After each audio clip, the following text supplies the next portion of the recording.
ইমানের পর 5 ওয়াক্ত নামাজের চাইতে গুরুত্বপূর্ণ, ফজিলতপূর্ণ, মর্যাদাপূর্ণ কোন আমল কোরআন এবং হাদিসে আরেকটা। কিন্তু দুঃখের বিষয়, আমরা অনেক মুসলমান আছি বাংলাদেশে, আমরা নামাজ ঠিক মতো পড়ি না।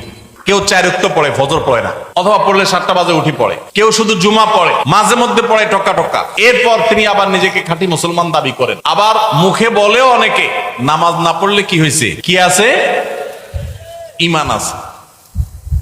নামাজ না পড়লে কি হয়েছে, কি আছে, ওনার ইমান আছে। এটারে বলে মামুর বাইরে আবদার। নামাজ পড়বেন না, আবার বলবেন ইমান সব ঠিকঠাক আছে। এটা হলো মামুর বাইরে আবদারের মতো, মানে বোগাস আবদার, ভিত্তিহীন আবদার। এই আবদার কোরআন সুন্নাহ সম্মত। লা হাজ্জা ফিল ইসলাম লিমান তারাকাস সালাহ।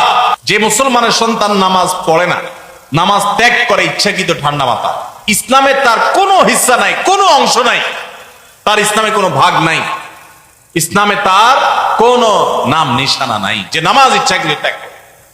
অনেক ইমামদের মতে ইচ্ছাকৃত ঠান্ডা মাথায় কেউ নামাজ ত্যাগ করলে সে ইসলাম থেকে খারিজ হয়ে। এত জঘন্য ব্যাপার।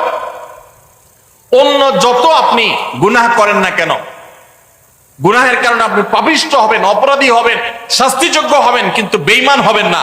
নামাজ এমন একটা আমল, অনেক ইমামদের মতে এই নামাজ ত্যাগ করলে মানুষ বেঈমান হয়ে যায়, কাফের হয়ে যায়। আমাদের বাংলাদেশে মানুষের ইমান মাশাআল্লাহ এত মজবুত, এটা লোহা দিয়া পিটাইলেও, কামারের লোহা দিয়ে পিটাইলেও আমাদের ইমান যায় না। নামাজ না পড়তে না পড়তে না পড়তে না পড়তে এমনি কেবল অন্তরে মোহর পড়ে গেছে। এরপরেও সে বড় গলায় দাবি করে, নামাজ না পড়লে কি হয়েছে, আমার ইমান ঠিক আছে।